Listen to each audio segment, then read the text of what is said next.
Welcome to another edition of Florida Newsmakers. I'm Trimmel Gomes with our very special guest, Michael Cruz, the Secretary of the Florida Department of Corrections. Welcome to the program. Thank you. I appreciate the opportunity to be here. Glad to have you here. Now, you run the third largest prison system in the nation with about 100,000 inmates. How is that? Tell us about your workday. It is a challenge. When you take 100,000 inmates, 150,000 offenders under supervision, and 23,000 members. And our primary goal and focus is to provide public safety. There's never a dull moment, but there's also no greater opportunity, I don't think, for any other agency in this state to make a positive difference than there is at the Department of Corrections. Now, you just completed what's considered the nation's largest outsourcing of medical care services, turning that over to the private sector.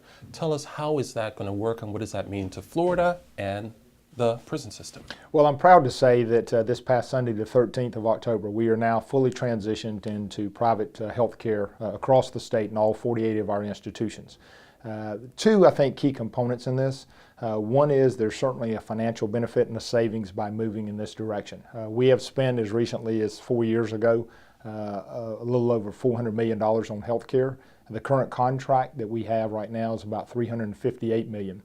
The key for us, though, regardless of who's providing the care, is to make sure that the inmates are receiving the same level of care, if not better, than what they were when we were doing it. And that has been our primary focus through this transition, but it has gone very, very well, and that's a compliment to not only our staff, but the two providers we're working with as well. Give us some specifics. What are some expected savings that we will see out of this transaction? I think a lot of it will have to do with the technology advancements that are out there, utilization of telemedicine and things like that, that unfortunately in the state and in our department, we just didn't have the resources to advance as quickly as many of the privates can.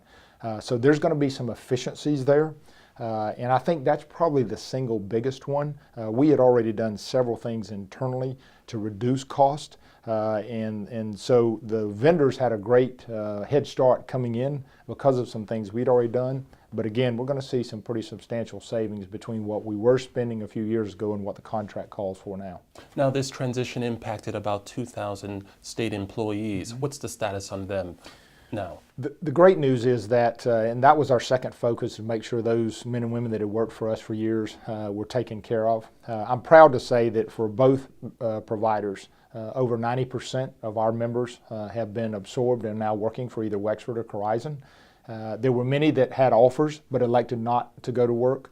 But I do think in the grand scheme of things and something of this magnitude, that's a very positive thing, that men and women that work for us and dedicated a lot of time to us will be able to continue to provide service with the two providers. Now, going down this trend of finding ways to save money, I understand that you guys are undertaking some innovative ways to do that. Tell us about some of those. We are. We've battled our budget deficit for a number of years now. And one of the things I'd like to say right up front is that the department has not sat back and looked for anyone to bail us out. We understand that we got in this position. But yeah, I have to give a lot of credit to our members across this state for the innovation, thinking outside the box. What are some of those?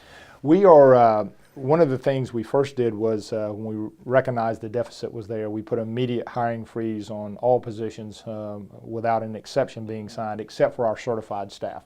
We took many vehicles we had in our central office carpool, and we sent 51 vehicles out to our community corrections offices because until that time we were providing travel reimbursement for them. Even understanding the age and the maintenance issues for many of those vehicles, we're still seeing about a 50% savings overall versus what we were paying. We're building sinks instead of replacing dishwashers in our institutional kitchens. We're sewing now inmate clothes and inmate bedding. And the good thing about that is not only is there a cost savings, but the inmates are doing that. So from a standpoint of when they're released, giving them a skill that perhaps they can translate back into the community when they're trying to gain employment, that's a very positive thing for not only us, but it's a very positive thing for the inmates. Expand on that. When it comes to public safety, what is the system doing to preventing people who are released from reoffending and going back into the system? Well, I think we've seen already that the way we have done things over the years just does not work. And if you look overall at the statistical data across the nation, one of the largest contributors to successful reintegration is some form of education. If you look at the inmates we have in our system,